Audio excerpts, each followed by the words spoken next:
Good afternoon. Welcome to today's Paraspar lecture titled Bharat India 2.0 by Professor Gautam R. Desiraju. May I invite him to the dais, please? Paraspar, as many of you might be knowing, is an initiative by the Office of Communications, Indian Institute of Science, that provides a platform for conversations on different knowledge systems, particularly science. And today we have Professor Gautam R. Desiraju. Before we begin, let me give a brief introduction of the speaker. Professor Desiraju is a structural chemist. He has been with the Indian Institute of Science since 2009 in the solid state and structural chemistry unit.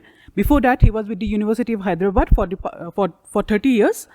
He has played a major role in the development and growth of the subject of crystal engineering. He is noted for gaining acceptance for the theme of weak hydrogen bonding among chemists and crystallographers.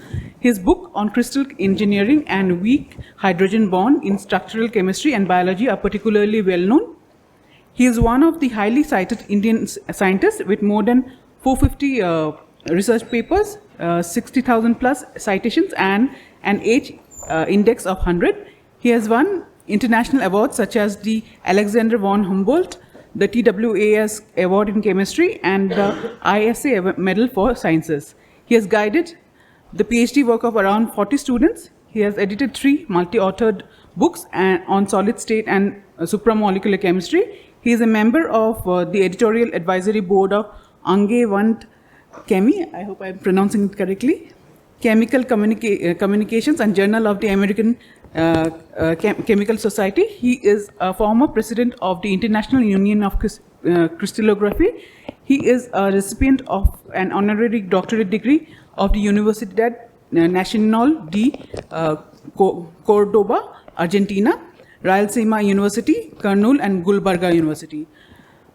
He was awarded the Acharya P.C. Ray Medal in 2015 of the University of Calcutta for Innovation in Science and Technology. At present, he is the chairman of the Governing Council of the Bose Institute, Kolkata. He has also designed an S20 white paper titled Disruptive Science for Innovative and Sustainable Development. His recent book, Bharat India 2.0, is the first publication outside the domain of science, and the book is concerned with the constitutional history of India and the reimagination of India as a civilization state rather than a nation state.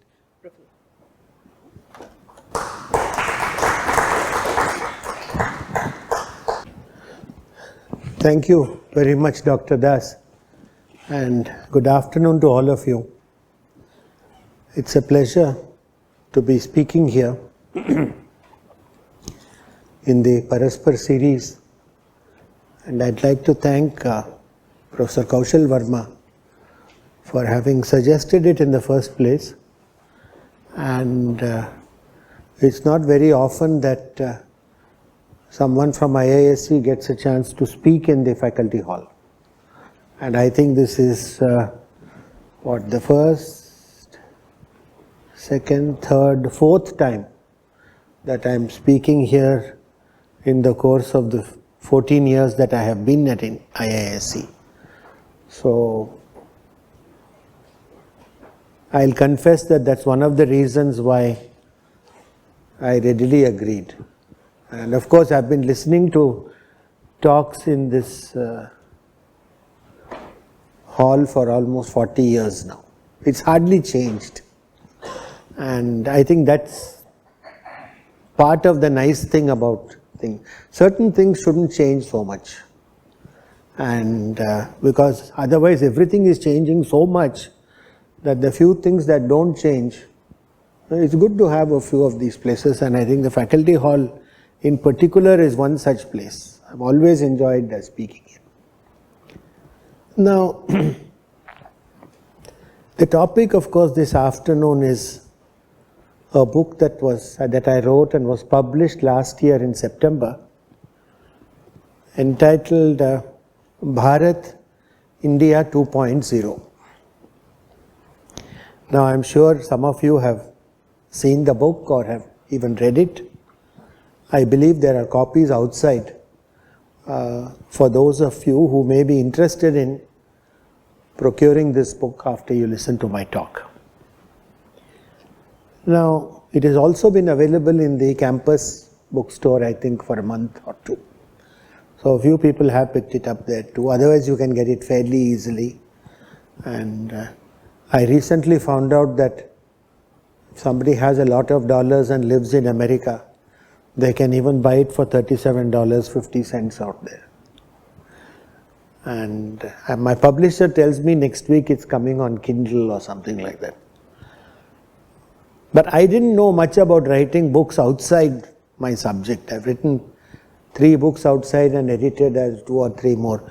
But I didn't know much about writing books outside, so it's been a new experience for me also in that way. Now, the topic of this book is ostensibly our constitution. And of course you may ask, why constitution? I will say, why not? I think it is a constitution for any country is a sort of a blueprint that the people choose for themselves. And subsequently all the modes of governance and the rules and regulations that follow from those things, the articles, actually govern very many small aspects of our daily life. I think generally we are not aware of this. In fact, I don't think I myself, I have a fairly good interest in history and politics and world affairs and all that. But if you ask me too much about the constitution, I really didn't know that much about it till about 10 years ago. When I started getting more and more interested in reading about the stuff. Certainly I never thought of writing a book on the constitution, and if somebody had told me that, you know, you will write this book in 2 years' time and it will already sell 3,000 copies, I would have said that you're bluffing. Because I'm told that to sell this number for a non-fiction work is quite unusual. So anyway, this constitution thing, it's a thing that people choose for themselves, and they want to be governed according to that system which is written in the constitution. All countries have a constitution. Very few countries, to my knowledge, only 2 do not have a written constitution. One of these is very important for us, and it occurs in the course of my book. This is the United Kingdom. The other, surprisingly, I didn't know this till recently, is Israel. So these are the 2 countries that don't have a written constitution. All other countries have a constitution written. So somebody sat down and wrote it. And this is independent of what sort of system of governance they have. It could be a democracy, it could be a monarchy, it could be a dictatorship, it could be any kind of thing. But all the countries have a written constitution. So clearly this is something quite important. Also, the other thing about aspect which can be said is that somebody sat down. Why did they sit down and write it? Usually they sat down and wrote it when either they became independent or free, self-governing. No colony has a constitution. They are ruled by the colonizer, and for a vast majority of the world, that's how life was till practically 1947, when India was the first big country to have come out of colonial rule. A number of other countries followed. Otherwise, there is something like a revolution or something like that, a very drastic change in governance. And the new people who come write the constitution. They feel that this new one would be better suiting the aspirations of the people. Like even these revolutions and all, the important ones, the French Revolution, the Russian Revolution, typically. So they sit down and write something new. Whatever it is, if you start writing something new, you don't have much time, because the new government has come, the new system of governance. You don't have a whole lot of time to sit and write the constitution. So our case was no different. Something called the Constituent Assembly was set up in November 1946. And if you notice that this is a little bit before independence, but there was a famous meeting in Simla which was conducted by the British, where members of the Indian National Congress, which was the main party that was for the freedom, going for the freedom struggle, and the All India Muslim League participated. And the purpose of that 1946 Simla meeting, the British were at that stage knew that they were going to leave India. The reasons why they left India, a few of them are written in my book. These are all very well studied, well researched topics. There is nothing in my book that tells anything particular about those reasons, but one of the main things is that, which is good for this audience to know, and throughout world history it's happened, that when empires become too big, there is a problem called imperial overstretch. The territory of the empire becomes so big that communication within the empire becomes difficult. So there seems to be a limit as to how large an empire can get, and this plus World War II, of course, and the terrific financial burden that this placed on Britain. And I have written clearly in the book that as far as the British colonial enterprise was concerned, it was a strictly mercantile business. There was nothing else behind it. And in fact, it was the paradigm of the times. And this is where, we in IISc, there's a particular relevance for us. You see, it was the kind of science that started with the Renaissance, starting with Galileo or Copernicus, that kind of thing, gradually the subjects of physical sciences, which gradually split into physics and chemistry and so on. The Industrial Revolution.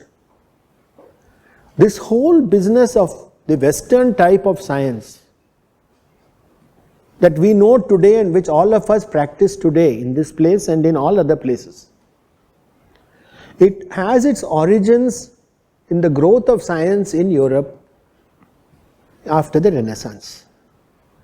Now, what did this do for all these people where this new science was starting?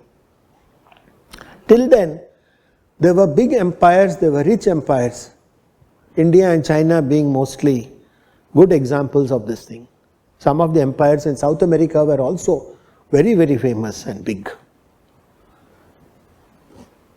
Then countries where this new science started, typically, and now mark my words, countries in Western Europe that had a sea facing near the ocean, Spain, Portugal, France, to some extent Italy, definitely Holland, Britain, notably Scandinavia. Not so much Germany. The countries that had this sea coast, they had the ability to make ships, big ships, and send it to far away places. What they did was, they were able to go to those faraway places, take all kinds of natural wealth from there, originally in the guise of trading, take those raw materials and things back to the home country, where because of their science they could convert them into value added goods. And what they did then was to take these value added goods and take them back exactly to the same country where they had taken the raw material from and sell it at hugely inflated costs. And this is the principle of this colonial system is this. And that's why I say, note, Germany is not there. Because Germany didn't have a long coastline, it never had a big colonial empire. Because it didn't have that.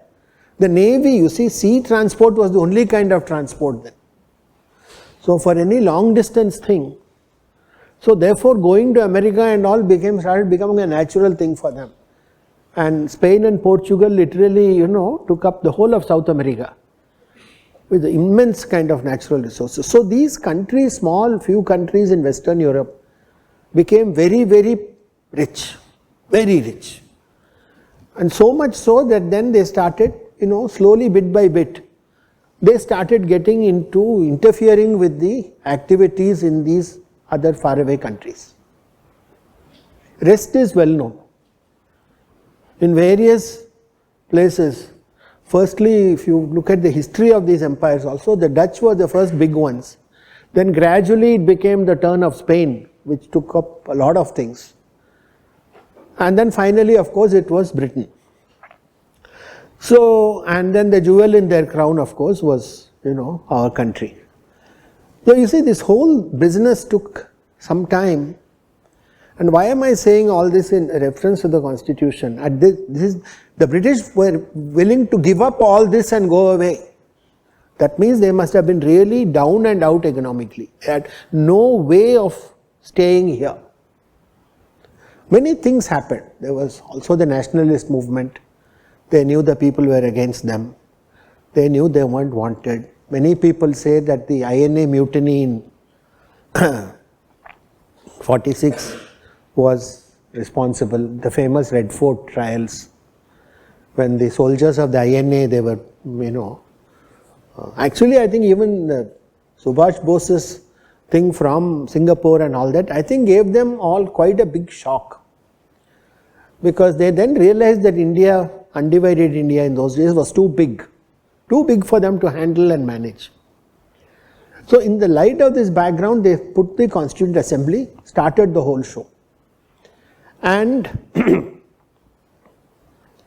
these members were discussing, not even knowing whether there was going to be partition or not.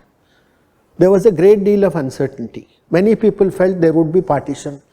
Some people felt there won't be. Some people felt the British won't leave completely. But the British had a move to have 3 federations in undivided India. The Indian Federation, the Pakistan Federation and the Princely States Federation. So they said we'll have 3 federations and then you will have certain things in common. And certain things you all can do alone. All these negotiations broke down in the end. And so they started somewhat wearily the whole process. And by March or so, when Mountbatten came as the last viceroy, he told them that yes, we are going. And by June, of course, of June 47, it was decided that there would be a partition. And that there was again difference of opinion in those days, that whether Punjab and Bengal would be divided or whether they would be given in full to Pakistan. And surprisingly, on both the Indian and Pakistan side, there were 2 contradictory opinions as to whether this division should happen or should not happen. So it is not that Muslims on both sides wanted the full province.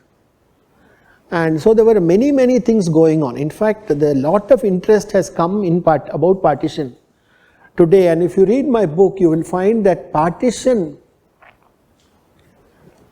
is the thread that runs throughout my book, all 5 chapters.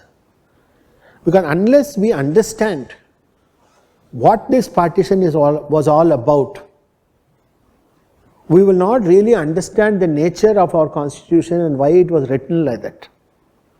This constitution was not just written arbitrarily by some fellows sitting over there. When independence came, nobody knew, and then they knew that there was going to be partition, Radcliffe Line. and then 100 of the 400 members of the Constituent Assembly went away to Pakistan. So the 300 members were left, and then they sat and discussed, deliberated, drafted. So some 2 years, 11 months and so many days. So by the end of 49 they sort of finished the whole thing, and bill was passed. And it's very interesting, there's a lot of misunderstanding. Did we really become independent on 15th August 1947? Actually, they, for purely operational reasons, what the British did on 14th/15th August 47 was, they said there are now going to be two dominions, Dominion of India and Dominion of Pakistan, and dominions have their own laws and rules. The King of England is still the sovereign of the dominion. So yes, we were independent in a sort of way, but I feel that the really important date for us is 26th January 1950, because the very last article, it's interesting, of our constitution, which nobody cares to read, Article 296, it says that with this we repudiate even the Indian Independence Act and everything that Government of India Act 1935, which is a notorious one. They said we are going to throw away all that, and because of that technicality that they put in, our constitution as written and drafted and approved on 26 November 1949 did not need to go to the King of England for approval. This is very important. Technically, not important just technically, but it means then that all official connection between the governments of India and Britain came to an end completely. There was going to be no thing. So 26th Jan 1950 is when our story really begins of this country.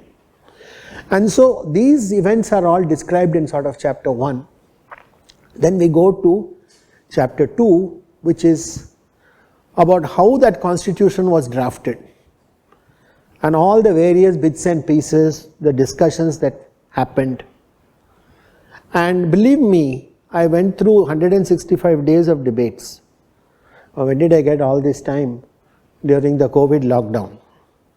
So couldn't leave the house like all of us, none of us could leave. And then the internet was very good. So I started reading, so I read and made notes of the 165 days, what they said. And these people were all very, very patriotic, very nationalistic. And they had a wide range of political opinion. From what we would call today extreme right to extreme left. Everybody was there. The only group of people who were not there were a small handful who believed in violent revolution and armed rebellion and that kind of thing. So those sorts of people were excluded. It also had not just politicians, but it had prominent lawyers, journalists, even media people. Everybody, lot of cross section of people were there, and all had only one aim in mind, that somehow it is wonderful that we have thrown out the British. It's too bad that we had this partition. But now what is the best that we can do given the situation to get the best possible deal for our country?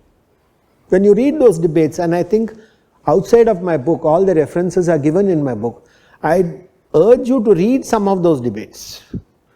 Because it's then very clear that unlike the kind of, very noisy and disturbing things that our legislators do today, none of the people in that assembly were disruptionist or against each other, and they all said this is the best for the country, this is what we should try to do. They all said their points of view.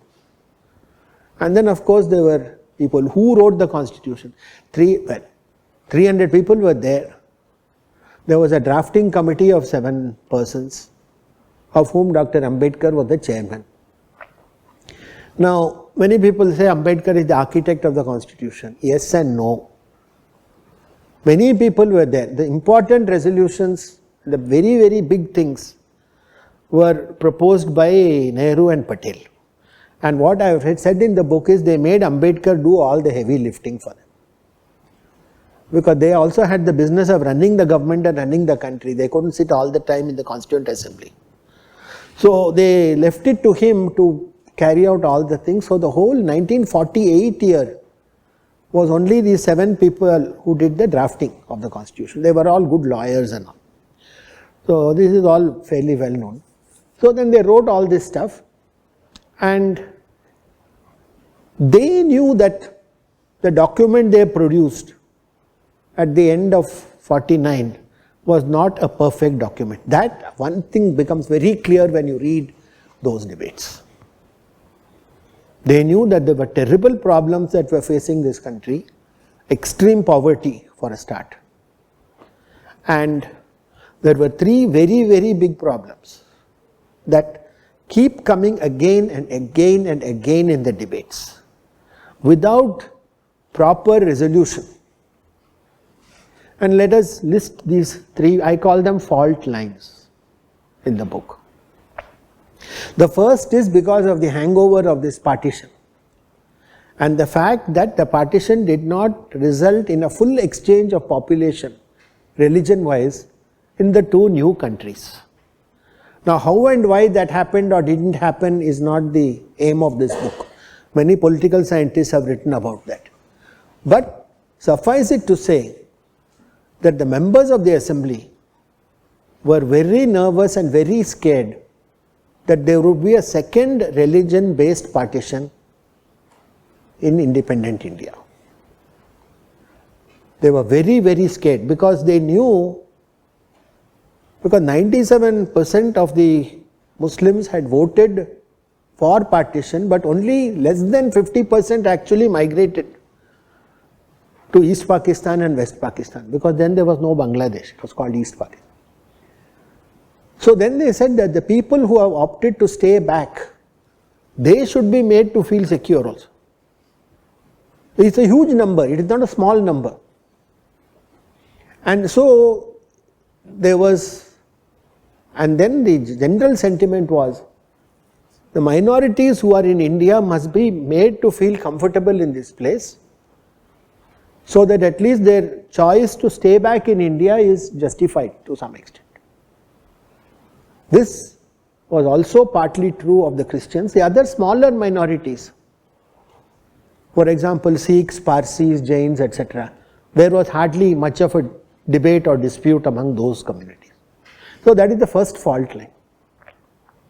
What would be the fate of Hindus and Muslims? Could they live together? Because the people of this 2-nation theory like Jinnah and Syed Ahmad Khan before him, the famous debates in Aligarh Muslim University in 1920 and all that, they said that Hindus and Muslims cannot live together. That was the basis of the 2-nation theory.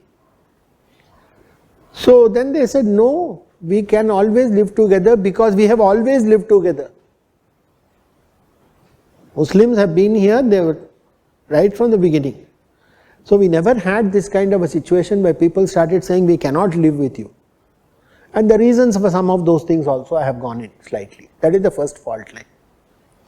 The second fault line is with the members were keenly aware that the socio-economic disparities in this poor country were too great. For a start, the British had left us completely impoverished. Nothing, we had zero. The average life expectancy of a male was 27, 26 or 27 years old. For a woman it was 21 or 22 years old at that time. Terrific infant mortality, no health worth talking about, no education worth talking about, nothing.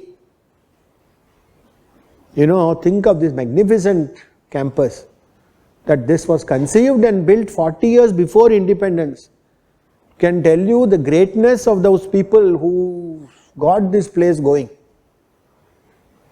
This has nothing to do with the post-1947 Bharat Sarkar. This was thought of by some very far-thinking people long ago. So education practically was not there. Literacy rates were very low. So in the middle of all this, these huge disparities in a very poor country, Many people would have simply died of starvation. It's a practical problem. So what do?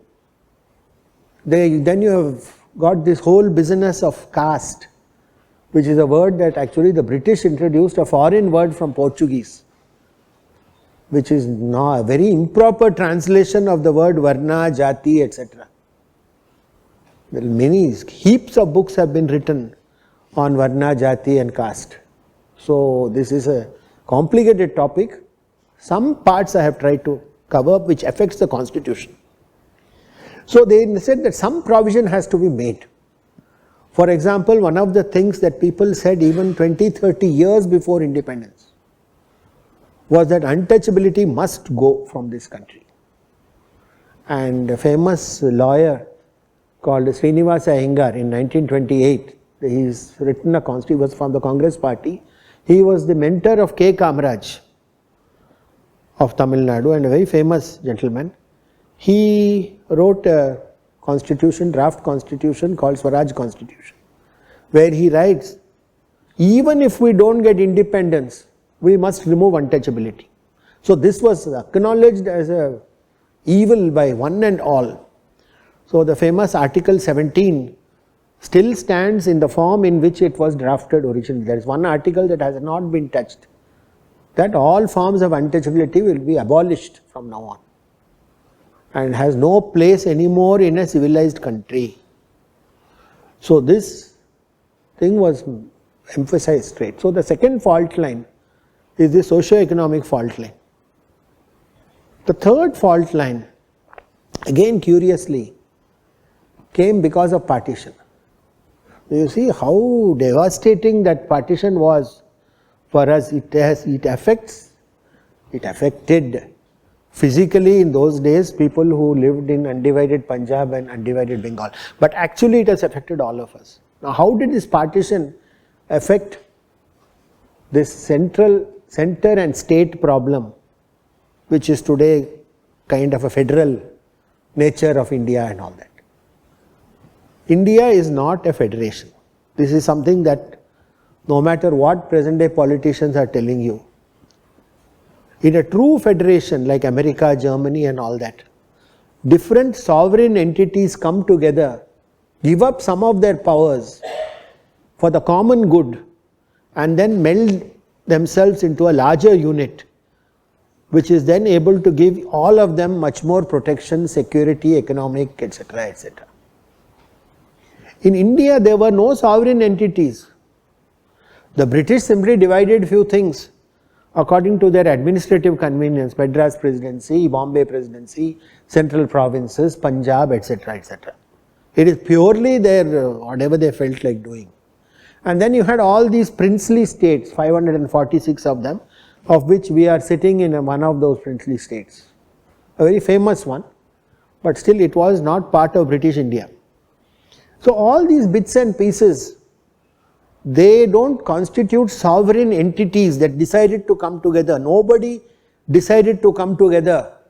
There was nothing to come together. So what the Constituent Assembly did is, they also knew that those divisions at that time were not of a permanent type.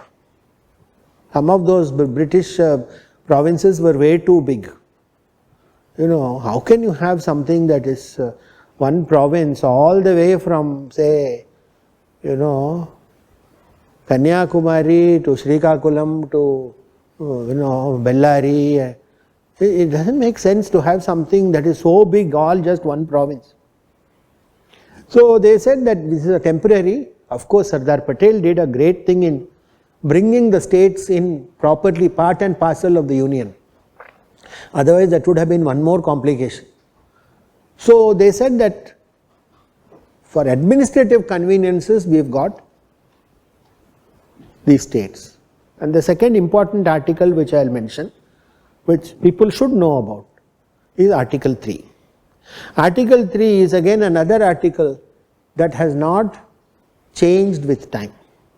It means it gives the Parliament in Delhi full and absolute power, please mark my words, to redraw the map of India in any kind of states that it wants.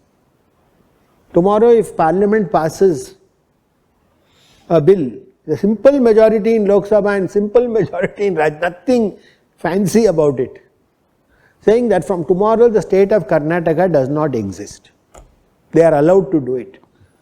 And the consent or otherwise of the people who live in the state of Karnataka does not matter. Now why did, one must ask, we are all scientists. We are not social scientists.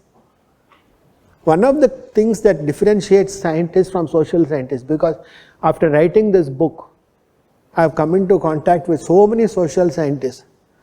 So sometimes I have to, focus a little to keep myself going, because otherwise I'll start thinking like them. That I don't want to do. One of the things that scientists ask, always you should ask, not what happened and why did something not happen?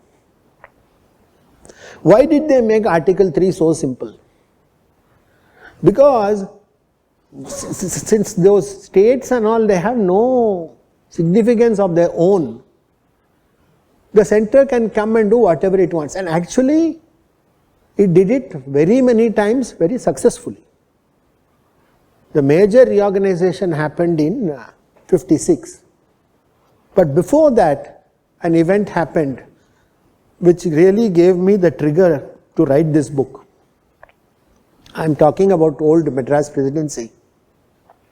And the Telugu speaking people of that old Madras Presidency were strongly in favor of having a state of their own.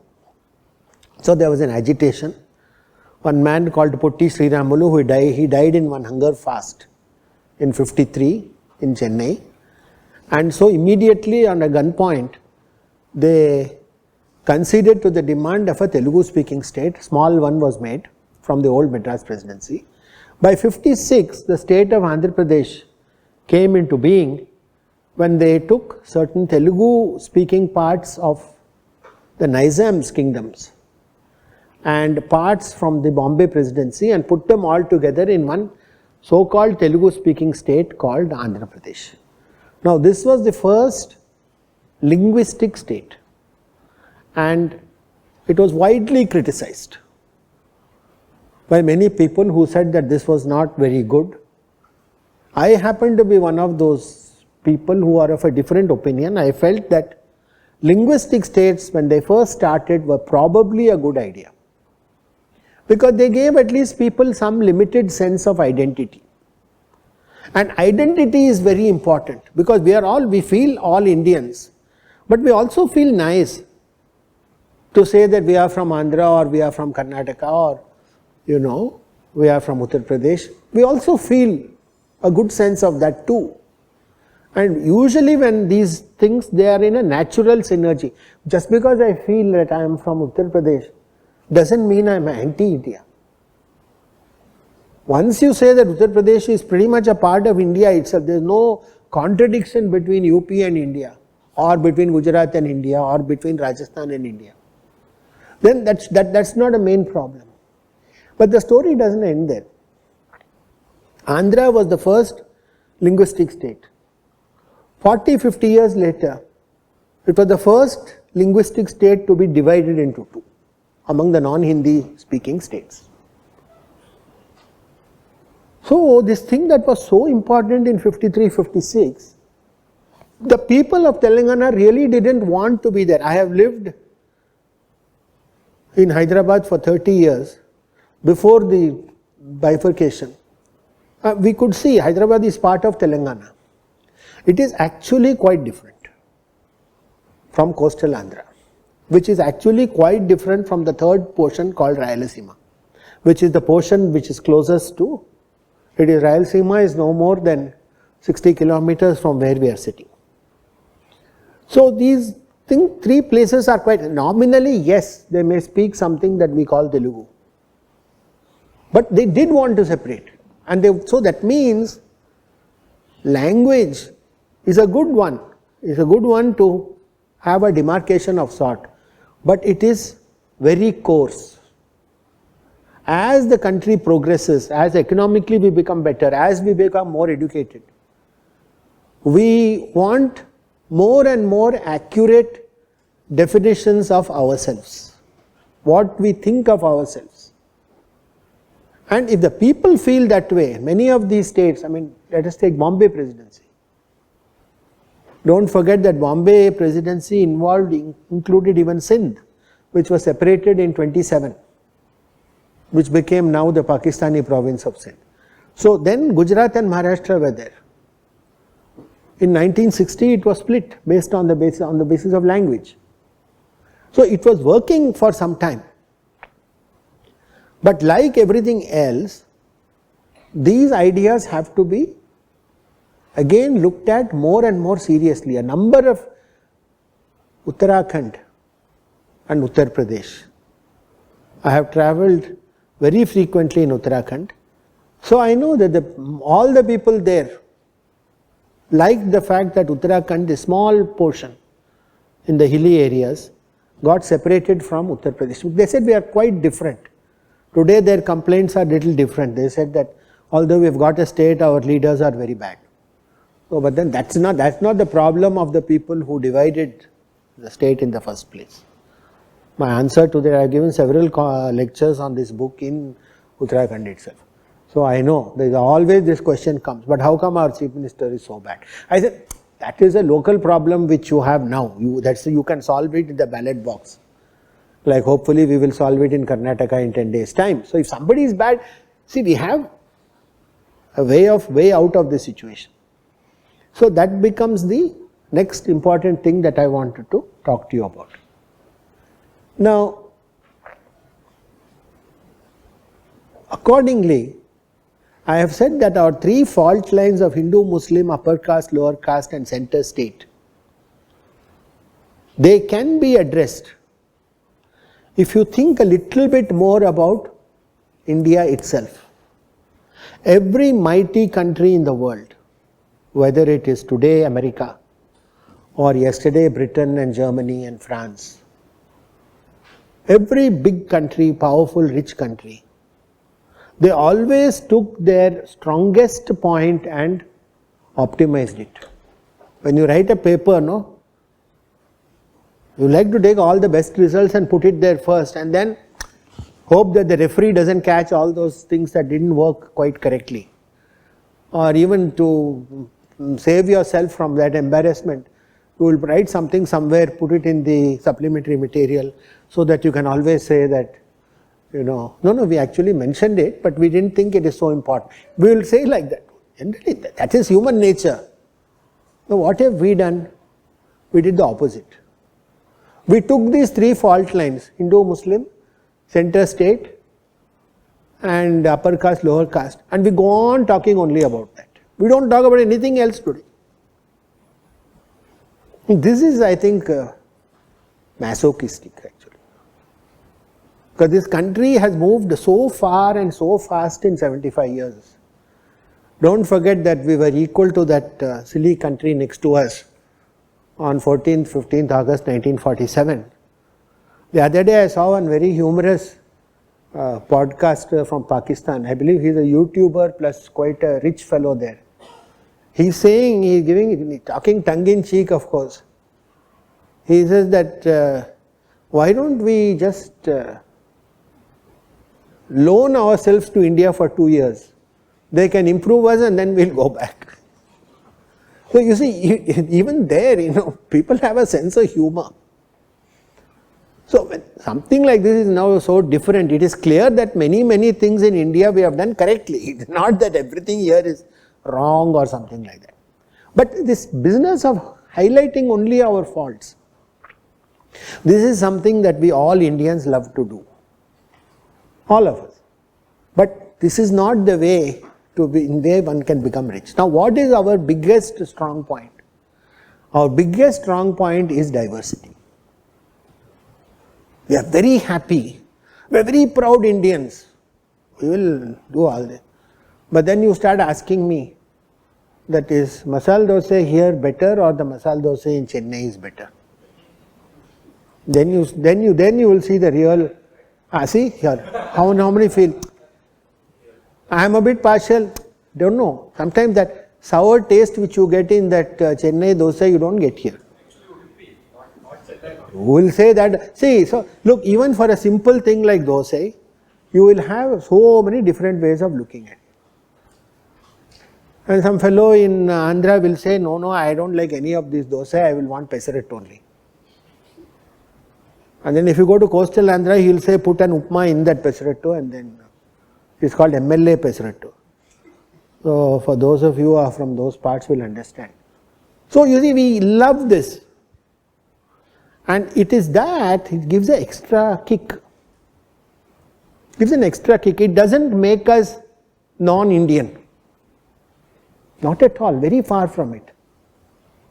And the reason for this is this diversity thing is there right from the beginning. I do feel, and this is a topic of a second talk, is not not enough time to talk here, but I've talked about this recently, I think in Bhopal or someplace, that I think diversity came even before the Vedas. Because geographically we are very, very different, totally different. So in such a geographically different place, which is also very fertile, some of the first human settlements, civilized people, are in the present day Haryana, northern Madhya Pradesh, western UP. Those places have, people have lived there the longest in the whole world, civilized people. So it is so different, that is so different from south, is different from east, west, everything is different. So with this kind of diversity, it was already there. And which is why I believe, it is my personal opinion, that the Vedas and all were written like that. Now imagine another place, you will not find it. That you take one thing which is everybody says what's something there, and officially it is written that there are 6 different ways of looking at it, what we call the 6 darshanas, is allowed. You take simple things in the Shastras, there is even people called Nastika and all who believe that there are no Vedas, even they are allowed. These Charvaks who believe that it's just materialism and self-enjoyment, even they are allowed. Everybody is allowed. Nobody is disallowed. So this kind of a setup is very, very different from other places. And as a result, I felt that what if the answer to many of our problems is in a larger number of states? Another 10 minutes question. So, there is a way I came to this. People have asked me all sorts of questions. Did you get these 75 states because Mahabharata says it or something? Nothing like that.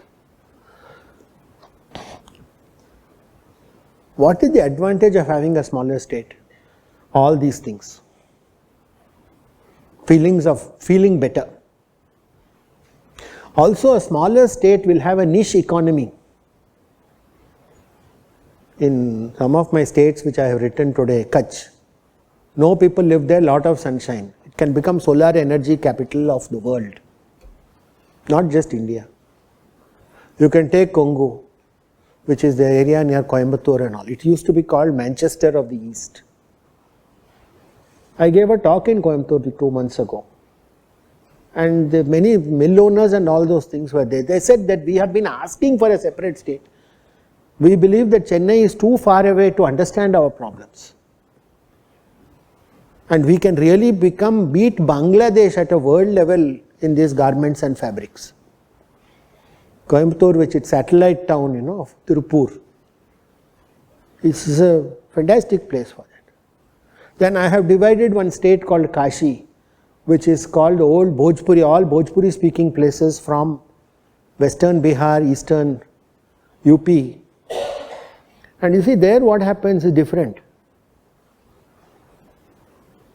It is become a religious center for millennia. 3 major religions is very important, that whole area. Now today, some of us have gone there to this small silly place, Vatican City or something. We pay a lot of money just to see that small little thing.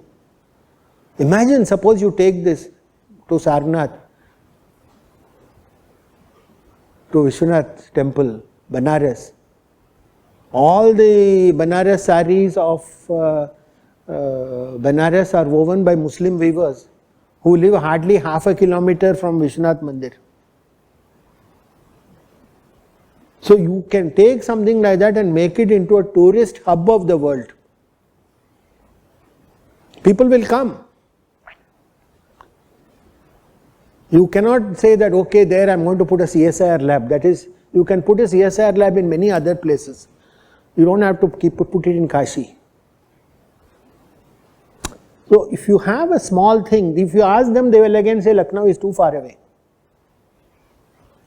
So economically these states make sense, and if you go back to some of Gandhi's ideas, in chapter 1, there is some small thing called Gandhian Constitution, where this gentleman has actually asked for not small number, 750 states.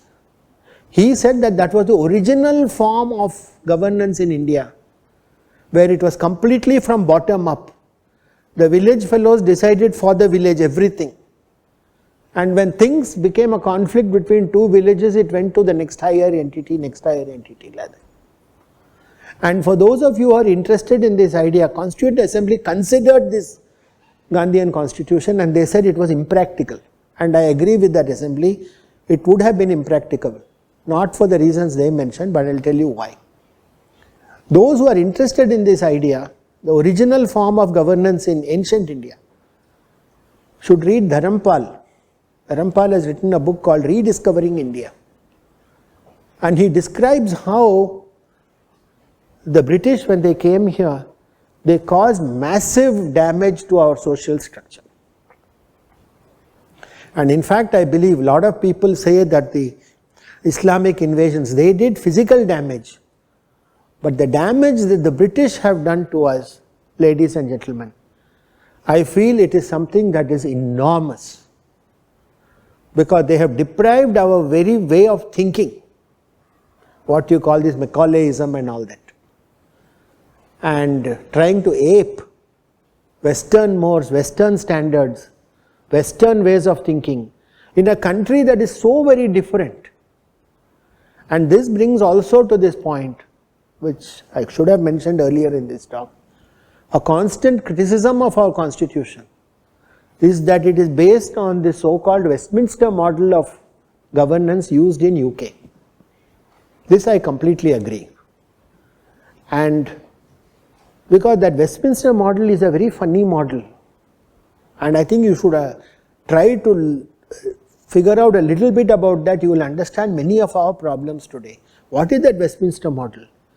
In all the constitutions, most of the constitutions in the world, you have something called executive, legislature and judiciary. Roughly speaking, legislature means parliament, who pass the laws.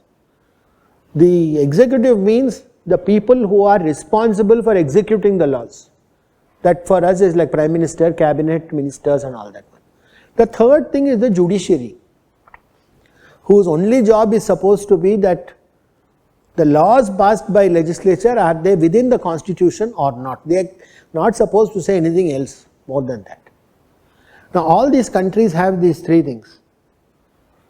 Now only in this unwritten constitution of UK, there is a very peculiar feature. The legislature is put right on top of the executive and the judiciary, because they don't have a written constitution. So what is the constitution of UK? It is what the parliament passes that day. If the new parliament comes and doesn't like that, then it will pass something else that becomes the constitution. So they don't have a document to go back to refer and say according to this, according to. They don't like something means they change it. And which is why the judiciary in UK is very, very weak compared to judiciaries in many other countries. Now this model, also UK model, works well when there are no states. In fact, it can only work well when there are no states, because you have something called parliament. And parliament practically decides everything. Now when you have states, all the center state problems come because of this Westminster system. So one of the things I have said is that my 75 states can only be done if you remove this Westminster system completely and go to the US system, where there is a complete separation between executive and legislature. What does it mean in India? It means that the cabinet, the prime minister are chosen from the elected members in Lok Sabha, right? So you have to first get elected to Lok Sabha and then you get.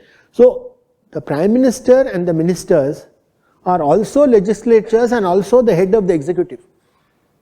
They not only make the laws, but they are responsible for implementing the laws. So you are giving a lot of power to a very small group of people. Think about it. Added to this, there is one very strange law which we have made in 1985, which I have described in a certain amount of detail in the book, this Antidefection Act of 1985. This Antidefection Act also is very funny, very strange thing. It was passed unanimously by the parliament, who were so fed up of legislatures crossing over from one party to the other after they got elected, so that they made this crossing over to be very difficult. They said unless some 2/3 of the party or something go, then you only then, otherwise you will be disqualified from parliament if you try to change your party, or the assembly if you try to change your party. So some of the comical things we saw in Karnataka 3-4 years ago happened because of this. So people had to resign and do all kind of things. So they made crossing over a party very difficult. Now why was it taken up unanimously? Because they were fed up. What is the problem with that anti-defection today? Problem is this overlap of legislature and executive, you are getting. Suppose you are a member of parliament in the majority party, which today is the BJP. You are a member of parliament of BJP and you are not a minister. And with this anti-defection law, you can't express yourself in parliament also. Because if you say anything against the government in the parliament, you will attract disqualification. So then there is a mad scramble for an elected person to become a minister. So minister gets all the powers. He who is from the winning party or she who is from the winning party and not a minister has practically no power. So the president of the head of the political party that has a majority in Lok Sabha becomes very powerful. The prime minister becomes very powerful. And this is, in Britain they don't have such an anti-defection law. You have something called backbenchers. Somebody can sit in the ruling party and then criticize the government left and right. And that is part of the system. And originally when Westminster was thinking, suppose there is some bill which is being proposed, a member is not allowed to express his real thoughts freely. What thoughts is he got to express? What his constituency thinks, no? He represents the people. He is not there just sitting by himself. So when he feels like representing some grievances from his constituency, but he is not able to do because of anti-defection law, and one whip will be issued. Tomorrow this is coming, you fellows have to vote for this. Bas. So you see, something that is also passed in a good spirit, after 30-40 years can become quite crazy. So these constitutional affairs and all are very, very tricky. So I have written that if you have 75 states, you must first go away from this, go to the US system. What do they do in the US system? If you ask me, I have described many constitutions in the last chapter. But to me, the US Constitution is about as close to perfect that anybody can get. They are the only guys who got the Constitution right in the first attempt. After about 220-250 years, it is amended only 27 times. We have hardly been at it for some 73 years, already 104 amendments. So anything that has to be amended so many times, it is not perfect at all. And more amendments not going to solve. So what is the advantage of this for 75 states? Like in the US, there will be one elected president for a fixed term. There will be a parliament where there will be legislators only. When the president comes, he or she will bring his cabinet. So tomorrow if the new president comes and he says, Professor Verma will be my science minister, he can take him, even though Professor Verma is not a member of the parliament. Now he is only there at the pleasure of the elected president. When that president goes, the minister goes. So what happens in that system is that the best technically qualified people for economics or finance or science or communication, commerce, the best person will be responsible for the execution. The legislatures will then quite correctly do what they are supposed to do, and that is take the wishes of the people and then pass the laws accordingly. Another very big thing will happen if you separate legislature and executive in India, that corruption will come down. Because the moment I make the law and then I execute the law also, then it is almost a shortcut to saying, give me money. Which is what has happened everywhere. Which is why to become a minister itself has become. Which is why when you go somewhere, those of us who have seen, many of you have seen some minister, somebody is coming, there will be 54 people running behind him. Because there is too much power in the hands of these chaps. So I have written that if you do like this, like suppose I go back to Kutch, that energy ministry will be very important. If I go to Kongu, textiles ministry will be very important. If I go to Kashi, the culture ministry will be very important. Some of the ministries will be not so important in small places. And people also ask me common questions, we'll all become 500 countries. Nothing like that. I have divided my states, you see the map, that each state has only 2 crore population. Now this is something that many people have said that our states are too big. How many of you are here, some of you will be here from UP. Now, if you just take a small region of UP between Ganga and Yamuna, between Kannauj and Prayagraj, and I call that Doab in my map. That Doab state will be the 35th most populous country in the world. Just that little strip. And everybody, people have said from 56 states reorganization committee, smaller states are better administered. You can't have a state as big as UP. UP, Bengal, Maharashtra, Tamil Nadu. Karnataka, I asked before I finish, since we are in Karnataka, we can talk about Karnataka. It's not a very big state, it's not a very small state. Do you know how diverse it is? Faculty here have probably visited in Karnataka, but students from outside have not probably seen the whole state. Do you know that so many languages are spoken in this state? Kannada is almost a link language in Karnataka. If you go to area near Bidar, Gulbarga, Belgaum and all that, the languages spoken will be Marathi, Hindi, Telugu, Urdu, all those things. They all speak a little Kannada to each other. But in those areas they speak. Then you come to this west coast, this Tulu. There has been a demand for a separate Tulu Nadu for ages, and I put that as one of the states. Then there is a place called Malnad, and another place called Kodagu, which is Coorg. The cultures, the languages, if you see that movie Kantara, which I am sure many of us have seen, it represents a life of a small community in a place that doesn't look like anything in Bangalore and all. Not at all. But that's very much part of the local thing. And linguistic states, let me also say, are very good to preserve small languages.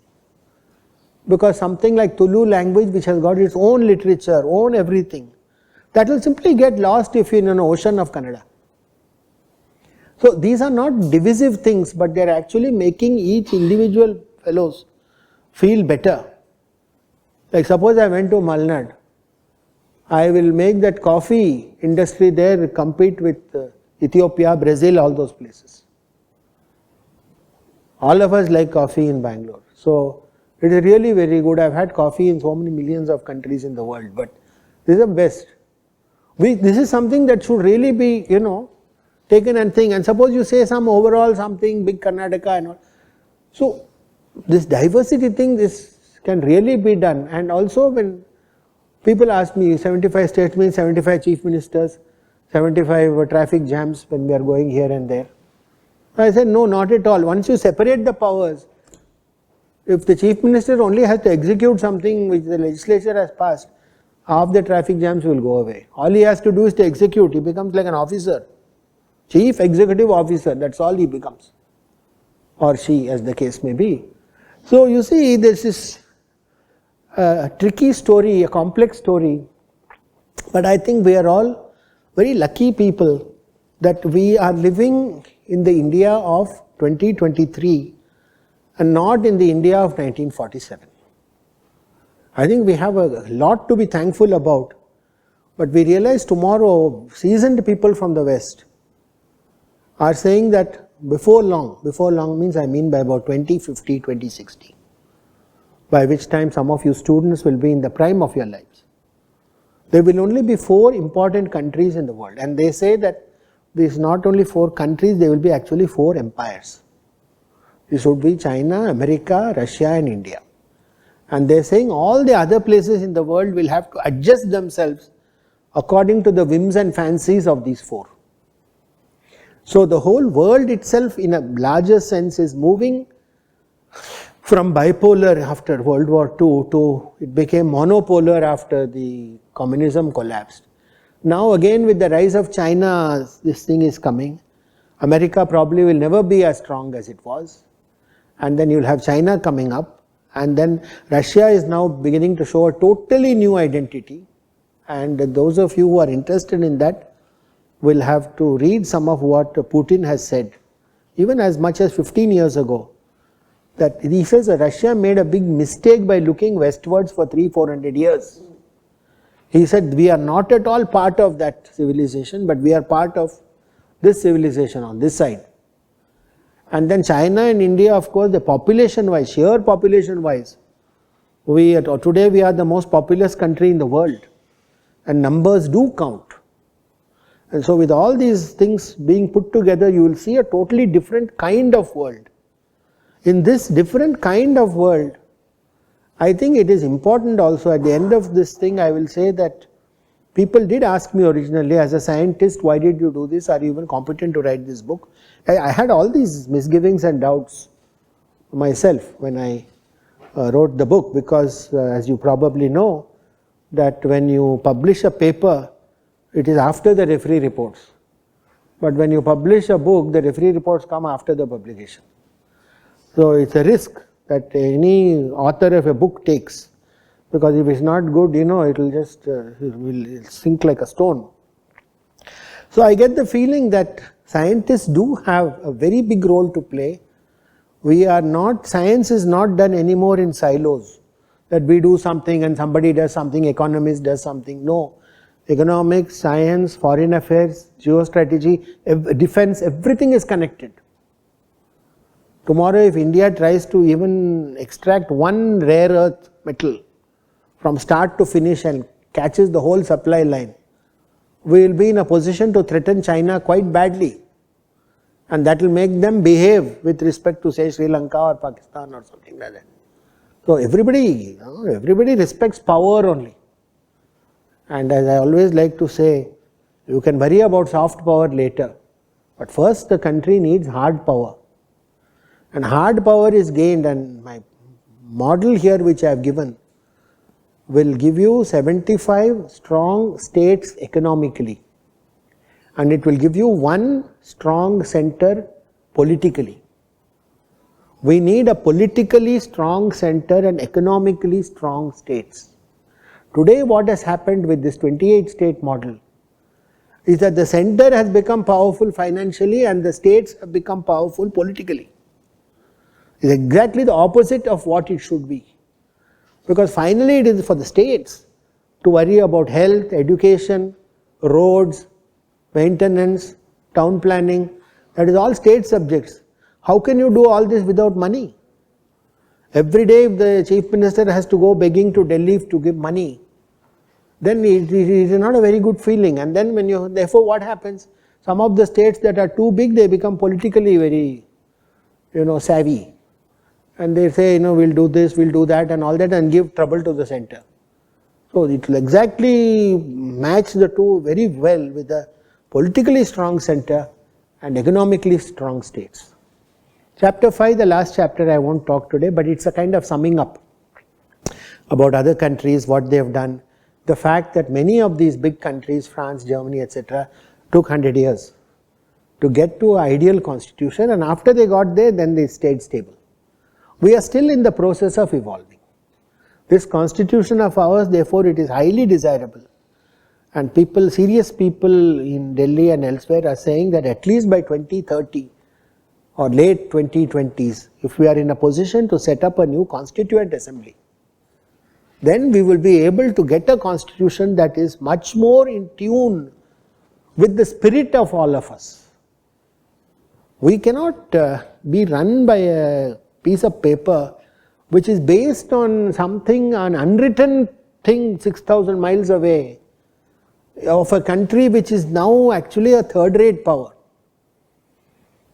So if I have not even talked about the judiciary in this talk, but most of the laws, the judgments, everything, it is coming straight from English law. Something that has no connection with what is happening in India and not in befitting the nature of the people. So at least those of you young students, others, it's your job actually, it's your sacred job to take this thing called India and make it into Bharat. Because in the process of doing that, then we can really, reach that position of being one of the 4 empires of the world by 2050 at least. I think 100 years of independence, we should feel that finally we have done many things correctly, but if you have to put a last thing, little bit out of the box thinking is required. That constitution above all is not an immovable, unchangeable thing to be worshipped. It is written by ordinary men and women. If all of us were members of that Constituent Assembly, we would have produced an equally good or equally bad document. There is nothing special. Believe me, read that Constitution. It is not very difficult to follow. You just have to learn a little legal tricks, what those whereas and whatsoever and all that means. If you understand that part, you will find that much of it is quite easy to follow. Much of it is common sense actually. So we have to all sit down, sit together, be part of this project Bharat. And the book also is written with completely apolitical. No politician or political party after the emergency is mentioned. Because up to the emergency, I felt that before the emergency is now historical. So if it is historical era, anybody can be criticized, doesn't matter. But anything after that I have avoided. This has nothing to do, I have spoken about 1 hour 20 minutes. I have not really said this, that or the other. It's about our country. It is not about the political parties and what they are up to. They also have their job to do, so let them do. So we, as citizens, we have to be a little worried about this. As scientists especially, you people have to really talk a little bit more to people, public, family, friends, especially social scientists, and tell the social scientists that they do not have a monopoly in interpreting this constitution to all of us. They don't. All of us do. The first words of the constitution are we the people. We are all the people. Not only the social science departments of HCU, JNU and Jadavpur. Thank you very much.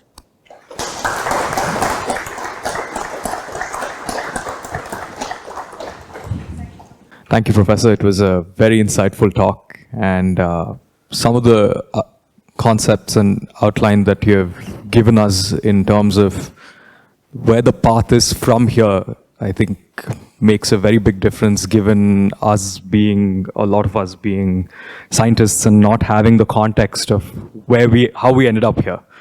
But I was very curious to know what reactions you have seen from people in power today about the pathways that you're suggesting. And is there a sort of reaction that gives you certain optimism in having, being able to put these pathways down, even when it comes to us in terms of our responsibilities and influencing that? Thank you. Thank you.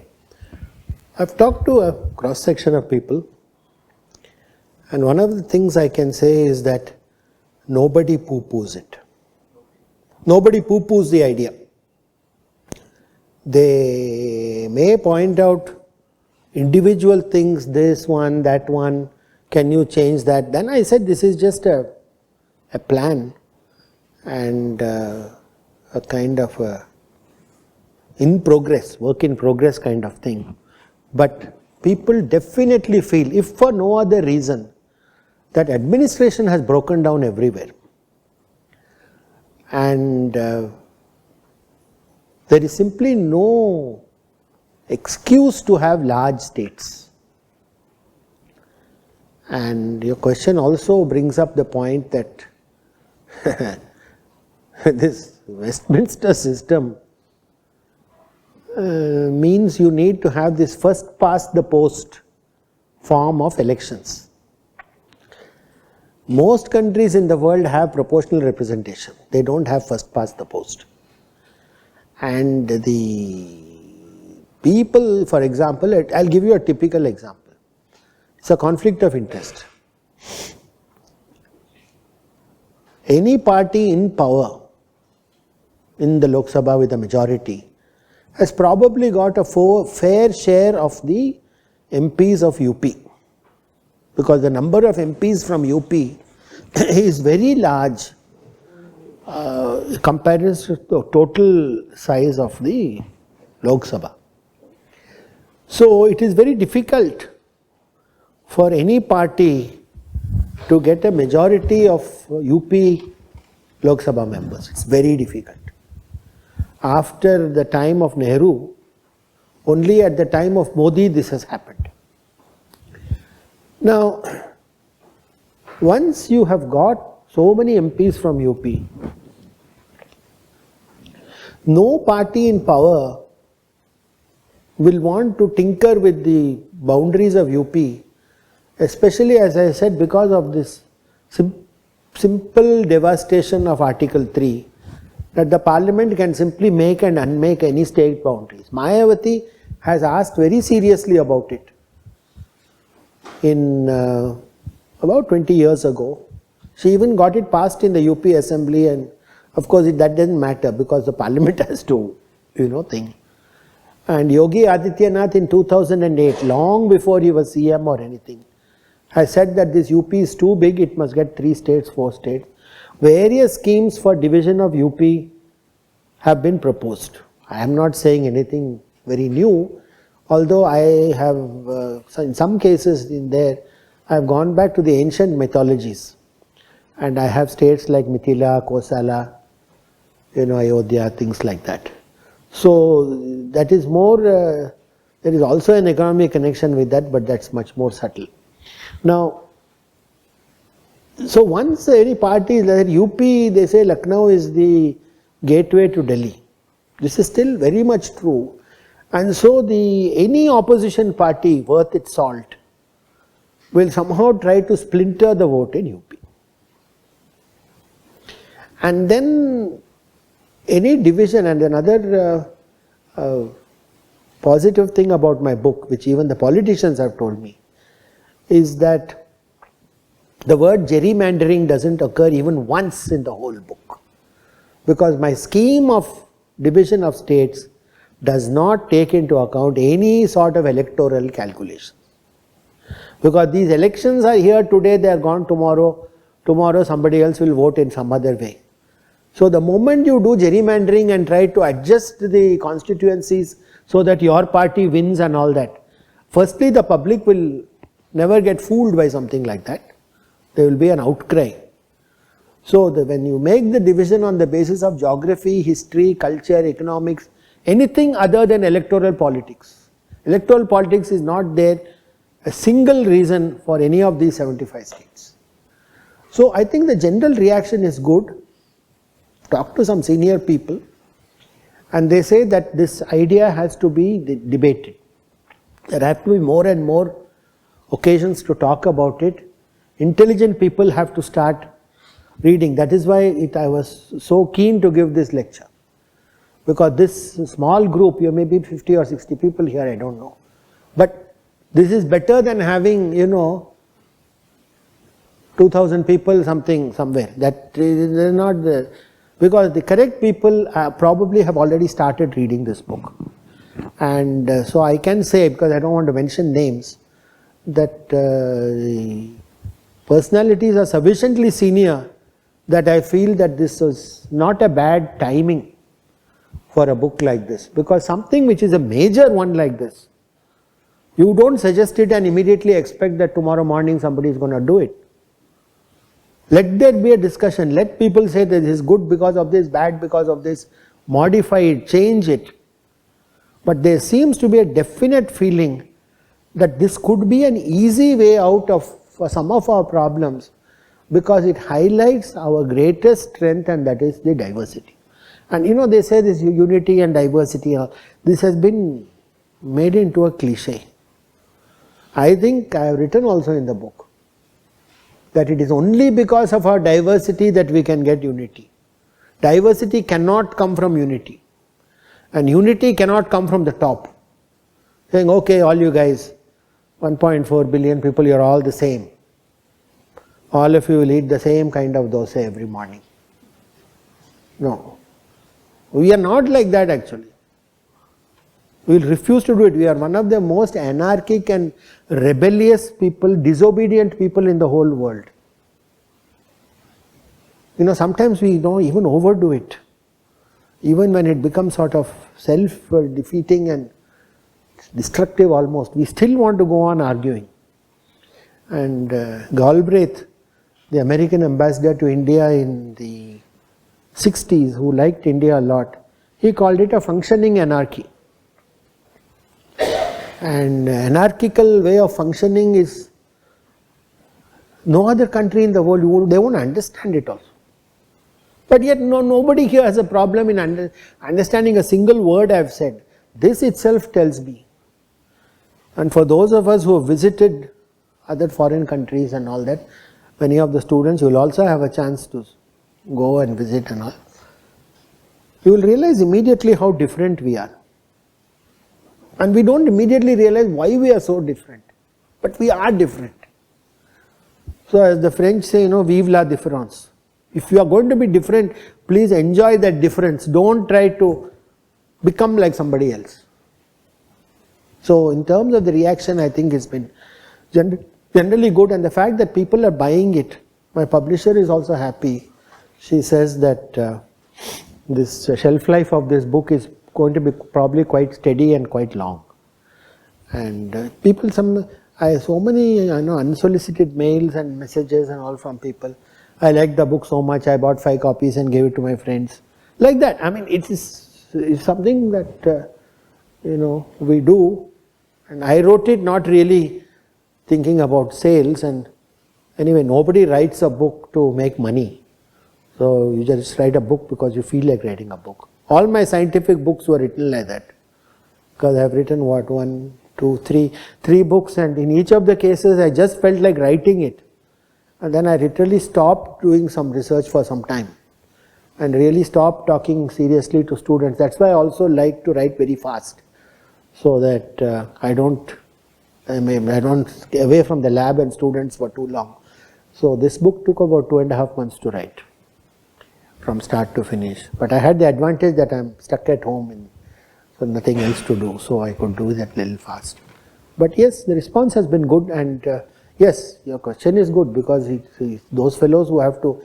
Other thing about people in power is if they find something good for them electorally in this plan, then they'll go for it. Suddenly they'll go for it. And already people have told me that quite a few people have told me, there are many electoral advantages for many political parties in what you have proposed. So it may not be that difficult when it finally happens, but I think it needs to take time. Right.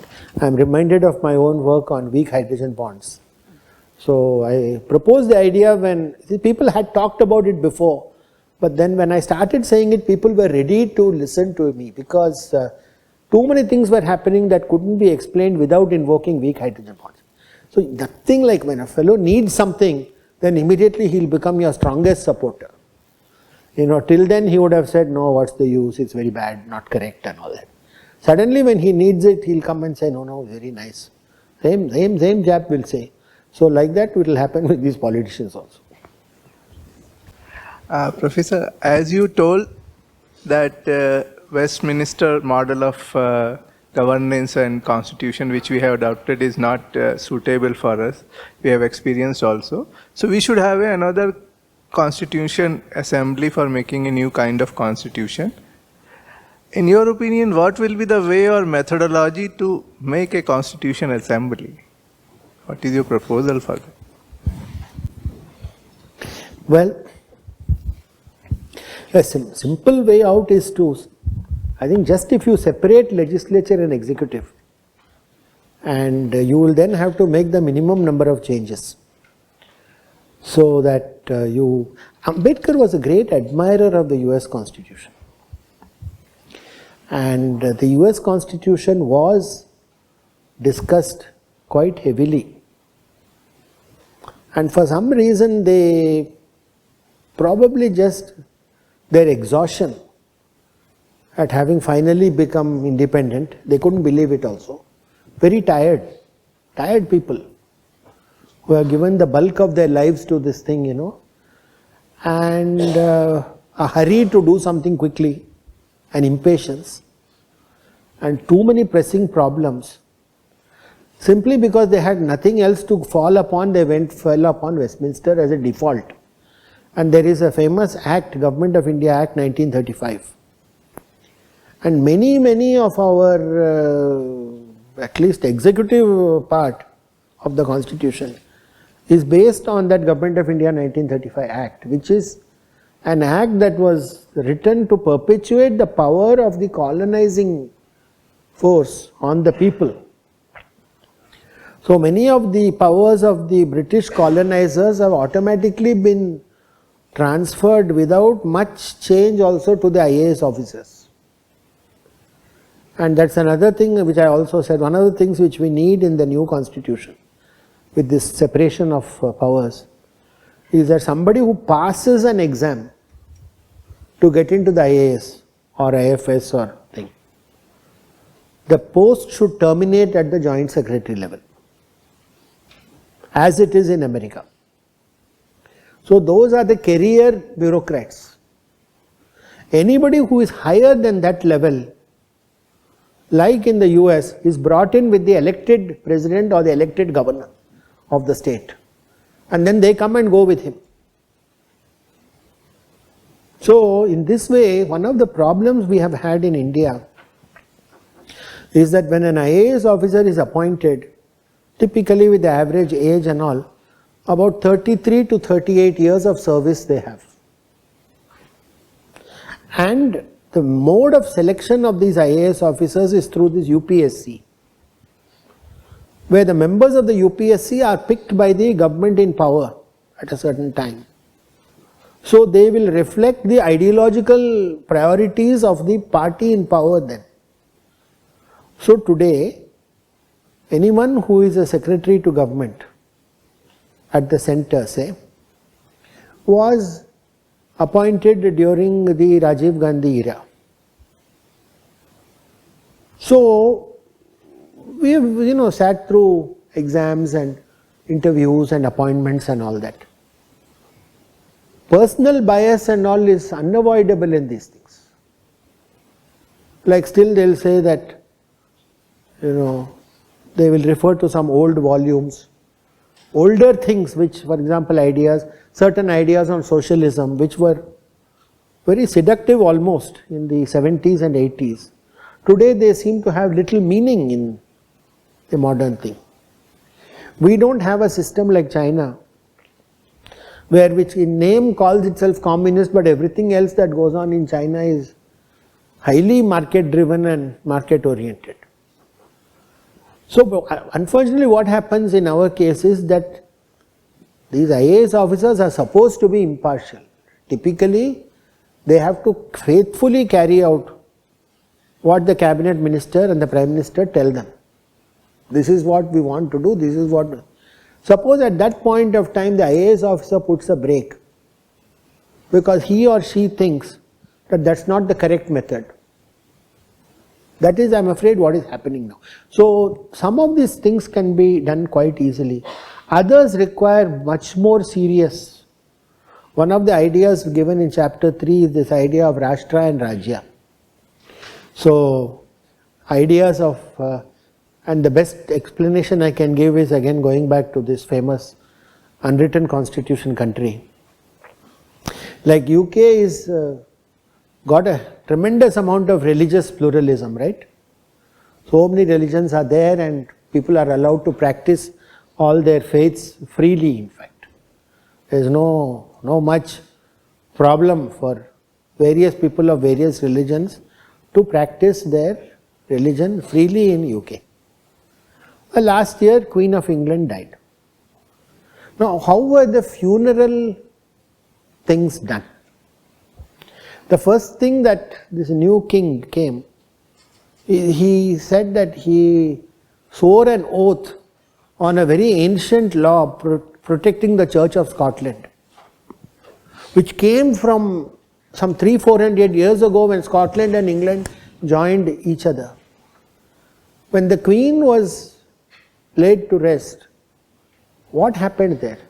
The whole thing was done according to the Anglican rites. Only one particular church of all the Christian sects.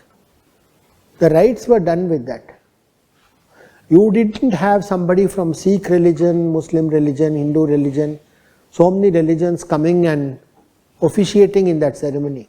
The whole thing was Anglican.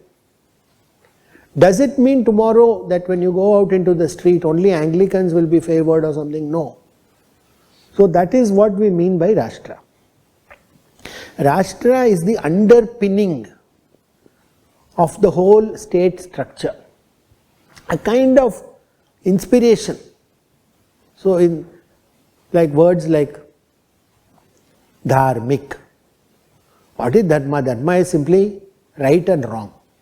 Doesn't nothing else. Now, Rajya on the other hand is the actual policies of the state. It refers to the sovereign state. So for example, if you take Islamic Republic of Pakistan, there the Rajya is Islam.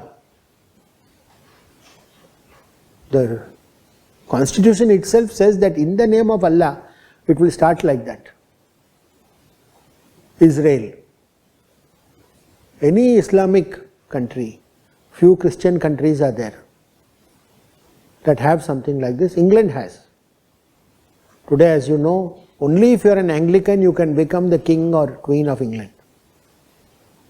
If you are a Catholic, you cannot. They have driven out kings and queens. They have beheaded one of them because he was a Catholic. So that is the Rashtra part.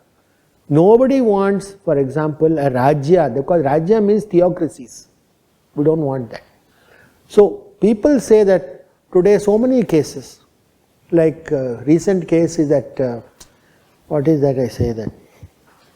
Ayyappan case in Kerala. Sabarimala. So a Sabarimala case, they said that the Rashtra element has not been respected enough there. Because there so many arguments were given by both sides and things. But finally what prevailed was directly from the English law. It came and that was what was employed. So when a court judgment goes against the feelings of many people, then you begin to feel that there is something wrong with the constitution. And those are the elements which have to be remodified, reworked. Even the word like secular, which was almost illegally put in by Indira Gandhi in 76 when all the opposition members were in jail and not in a position to debate also. So socialist and secular were not there in the original constitution. So my first page of my book has got the first opening page of the old one, which clearly indicates that at least this particular author feels that that introduction of those two words is not correct. Because socialist simply is an economic policy. What is good today may not be good tomorrow. It is not a universal state of being to be a socialist. There is only a preference for an economic policy of some kind. That cannot be in the... So these are the things, fundamental things which have to be changed. And since you can't do it without having a constituent assembly, that is why I feel that this requires very careful thinking and think what to change, what not to change. People have criticized our constitution correctly. You know, the preface is French, from the French constitution, that we the people we have taken from America. Then the provisions of emergency and other things we have taken from Germany. The whole structure of the administrative thing is from Government of India 1935 Act. So definitely there is a valid criticism that this is a cut and paste constitution. It is and doesn't symbolize at all what we are, you know, like we declare ourselves to be a sovereign, democratic, socialist, secular republic. Now I am asking common people who ask, do we understand the meaning of any of these 5 words properly? What is sovereign? What is democracy? What is republic? What is socialist? What is secular? I don't think even, we are all educated people. Many of us, I think, we don't know the meanings. You take US Constitution. It says something about liberty, defense, family, safety, God. That's another thing. God, I am reminded. Everybody acknowledges that 95% of the people of this country are fairly religious to some degree or another. It is probably one of the only constitutions in the world where the word God is not mentioned. Highly religious places and all, they will see in the God name, some God, something will come. That word God, this was one of the biggest, longest debates in the assembly. Why are we not putting this God word? And if we don't say which God, just even God, why that word God is not there? I have given a whole list of countries in the book, the countries that have used God. How many countries in the world have flags which have only a cross on it? Almost 20-25 countries are there. How many countries in the world are there which have a crescent and star? Not so many, but about 12-13 are there like that. Now, we have also got religious symbols in our flag and in our national emblem. But that they represent a religion which is followed by less than 1% of our people. About 99% of the people of this country, their religious symbols are not mentioned in the flag or the emblem. Why? These were all questions that were asked even then. So this is what gives me the feeling that even then there was lack of clear thinking about some of these things. Lack of clear thinking. Because this is no excuse for all this. And whether we like it or not, whichever denomination we belong to, we do, Indians, we have a fear of God. It's not a small number only will cheerfully say that this is the thing, okay, there's a small number. But for such a religious country, not to have God name in that thing, that is, I think it's a very serious lacuna. And instead of God, we are told some secular, socialist, sovereign, which till I started preparing and all this book, even that word sovereign, I had to find out the meaning, what is the sovereign word mean? You know, so the things, I think people have to start thinking about these matters and tell their friends, "Arey, there is something going on here." And I also feel that half of the troubles that politicians get into is also because they have to stick within the constitution. Because if you go outside the constitution, it's illegal, and all sorts of things will happen to you. So in order to stay in this constitution, they do all these things. Because of first past the post. First past the post works very good if there are two parties. First past the post doesn't work properly if there are 54 parties. In that case, anybody who gets 32% of the vote will get elected. Then what happens to all the other people? What did they do? Of course, nobody voted for any other party in 32% number. That's about it. One fellow gets 2%, 3%, 18%, that's all. So, there is certainly problems everywhere, and these are not simple problems. I think now that we have the luxury of being a slightly richer country than we were in 1947, I think people can start talking about this even in public, have seminars, discussion. None of us really wants to get elected and go to Lok Sabha or Rajya Sabha, but we are all stakeholders in this country. We just don't live here and then somebody says something and then goes away. I was about to ask the question about God, which you have already answered. Sir, if we go for the US model, should we have a bi-party system, or what do you feel? And this is one question. The other question is, if we have I am having a startup and we are working in Goa. So the minister knows the street and road. It was very good to have small states, like 75 small states, and every leader will know what is happening in small states. But each state should have a separate high court. Then they will ask, how Andhra Pradesh splitted, and they started asking about separate they started constructing assemblies. And so what is your plan? So if we have separate 75 states. Okay, I think you have mentioned 3 points. First, about US. Very interesting. When US started in, when was it, 1776, the motto was E pluribus unum. That means in Latin, from many one, which is a completely secular thing. And that went on for many years. In 1957, as late as 1957, they changed the motto to In God We Trust. So just think about it. By that time, US in 57 was the most powerful country in the world. And yet, why did they do something like this? This is all. Scientists means we have to start asking, why did they change it then? What was the reason? Second point was this Goa. Goa is one of the few states that I have not touched in my map. It's a beautiful example of multicultural, multi-religion, multi-language, everything working in a small place. And there are actually 7 or 8 or 10 states at present which I have not touched at all. And I have given reasons why I have not touched them. All are smallish states. So Goa has got many advantages.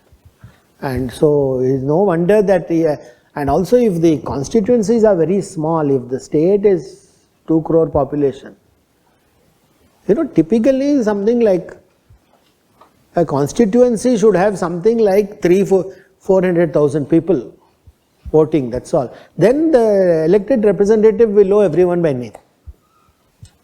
He will have enough time to go and roam and see and talk and all that. Not like this now when we don't see them in 5 years.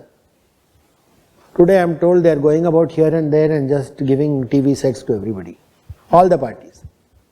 So some of the people are taking TV sets from all of them and they are saying we won't go and vote. See, there is just so much, that nobody is so foolish. The last one, what was the last question, sir? The last one is like, court, no? Yeah, all the buildings for a state government. Firstly, remember one thing, that everything is going to become much smaller. You do not need that huge, that AP High Court in that old building in that old city. You don't need something like that. Like there are many countries in the world today where even president lives in a small street house and then comes and goes. There is no reason why we can't do that. That whole thing, that show that we have got in many of the state capitals and all, it reflects some old feudal empire sort of thing which was going on in those days, and when the common people knew no better and they were so helpless that they could not do anything about it. So certain things that we can do, we will do, but I think the importance of many of these, suppose you got a state of just 2 crores, you may need a high court only the size of one of our departmental buildings today. You don't need anything much bigger than that. And in a smaller state of 2 crore people, everybody knows everybody. So only good people will become judges also, because everybody will know the whole story. So I think they say small is beautiful. Definitely in many of these things it does go that way. It does go there. Thank you. Thank you, Professor, for this thought-provoking talk. And I'm sure there are many questions. We can have it over the tea. Thank you everyone for joining. Thank you.